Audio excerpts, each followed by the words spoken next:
Okay, let's dive right into what is honestly a dramatic, cinematic $160 million corporate thriller. Today's explainer unpacks the ultimate clash of global scale versus local fit. We're looking at a battle that literally redefined global e-commerce, pitting a seemingly invincible Western Goliath against a highly adaptable local David. It's a story all about market entry, cultural blind spots, and how having a staggering mountain of cash can sometimes completely blind a company to what users actually want on the ground. So how exactly does a giant fall? That's what we're going to figure out today. We're unpacking the massive mystery of how an undisputed, unstoppable e-commerce king completely lost its throne to a local underdog. You know, it's really easy to look at business failures in hindsight and just assume the warning signs were obvious. But in this analysis, we're putting ourselves right in the middle of the battlefield. We're going to look at the strategic calls, the technical missteps, and the massive cultural disconnects that led to one of the most stunning market exits in modern business history.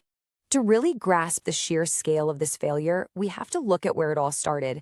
Picture the landscape back in 2003. When eBay first entered China by acquiring a local company called EachNet, they commanded a staggering 80% market share. I mean, let that sink in for a second. 80%. In the business world, holding that much of the pie makes you the absolute, undisputed king of the mountain. It made this whole venture look like a guaranteed win. eBay wasn't just entering a new market. They were essentially buying the market outright. They had the capital, the global brand recognition, and a completely dominant user base.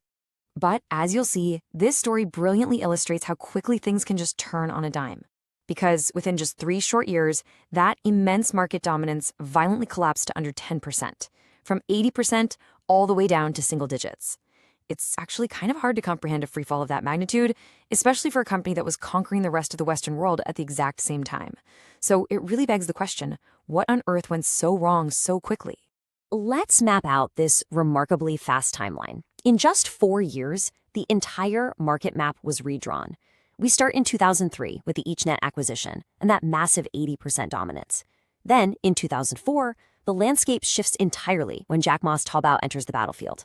Fast forward to 2006, the bleeding is uncontrollable, and eBay's share plummets below 10%. And by 2007, the giant is entirely gone from the market. Poof, gone. To understand how Taobao pulled off this incredible upset, we need to break down the 3 major traps eBay fell into. Part 1, the global template trap. Okay, so our first battleground centers on eBay's absolutely fatal initial mistake: intense centralization. See, eBay decided to move EachNet's servers all the way over to the US.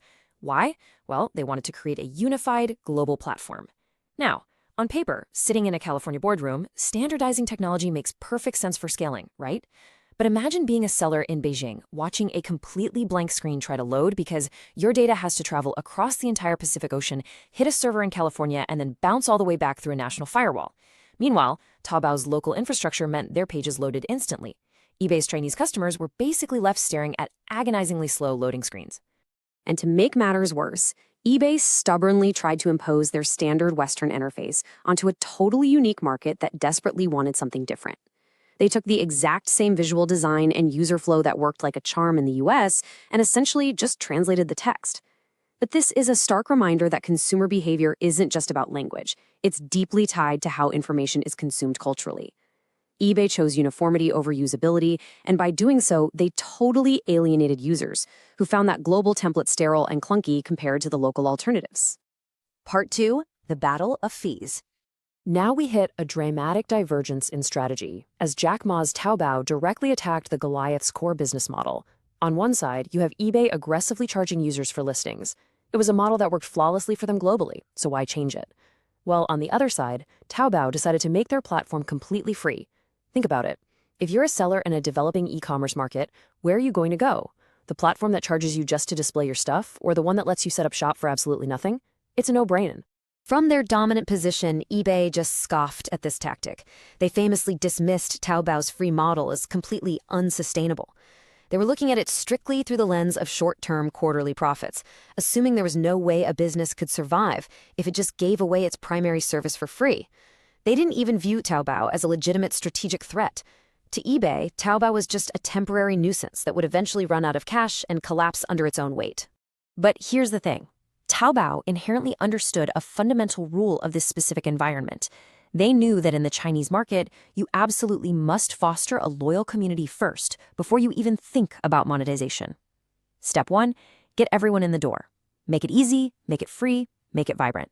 Step 2, figure out how to make money later, maybe through advertising or premium merchant tools, but only once you've captured the attention and loyalty of the masses. Taobao wasn't playing a game of immediate profit. They were playing a high-stakes game of total market capture. Part 3, Trust and the Wangwang Factor. This brings us to the final, fatal blow, the absolutely critical importance of culture and trust. This perfectly illustrates why you just cannot copy and paste a business model across borders. In the West, e-commerce was largely this cold, transactional click. You find an item, you click, you buy. Simple. But Chinese buyers didn't just want to click and buy. They wanted to actively haggle and build a real relationship with the seller. E-commerce in China needed to mirror the vibrant, noisy, relationship-driven atmosphere of a physical bazaar. Buying from a total stranger online required a bridge of trust, and over there, that bridge was built through conversation. Enter the underdog's secret weapon. Taobao engineered something called Wangwang, seamlessly integrating instant chat directly into the site to meet this deep cultural need. Now, this wasn't just a basic customer service widget, it was the absolute lifeblood of the transaction. Buyers could message sellers instantly, ask about specific product details, negotiate the price, and build a real rapport before ever spending a single dime. Wangwang basically replicated the noise, the energy, and the personal connection of a bustling local market right there on the user's screen. In stark contrast, eBay inexplicably restricted communication to slow, formal emails. Why on earth would they do that? Well, because they were absolutely terrified of users making off-platform deals and bypassing eBay's listing fees. But think about how frustrating that is. If you wanted to ask an eBay seller a question in China, you had to send an email and wait days for a response. Meanwhile, over on Taobao, you could resolve that exact same question and negotiate a solid discount in a 3-minute instant chat.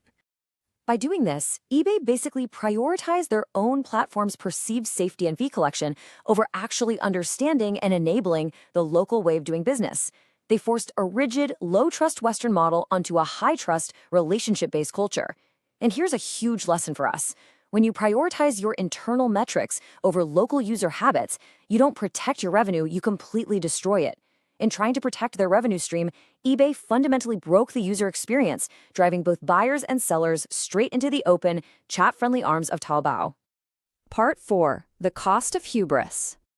So we've seen the traps, right? The agonizingly slow servers, the stubborn fees, the complete lack of cultural understanding. Now let's look at the results. By 2006, the reality was just brutal. The numbers tell the whole story. The once unstoppable giant was completely decimated, holding less than a 10% slice of the pie, while Taobao and others gobbled up the remaining 90%. In just 3 years, the e-commerce map of China was entirely redrawn. That massive $160 million initial investment, along with all the subsequent capital they poured into the market, was effectively neutralized by a competitor who simply understood the people better. The huge takeaway here is that eBay didn't lose this war because they lacked money. Not at all. They had vastly more resources than Taobao at the outset. They lost because they entirely lacked local agility. They were just too big, too centralized, and honestly, too stubborn to adapt their global formula to a local reality. They assumed their way was the only way, while Taobao built a platform specifically tailored to the unique speed, economics, and culture of the Chinese consumer.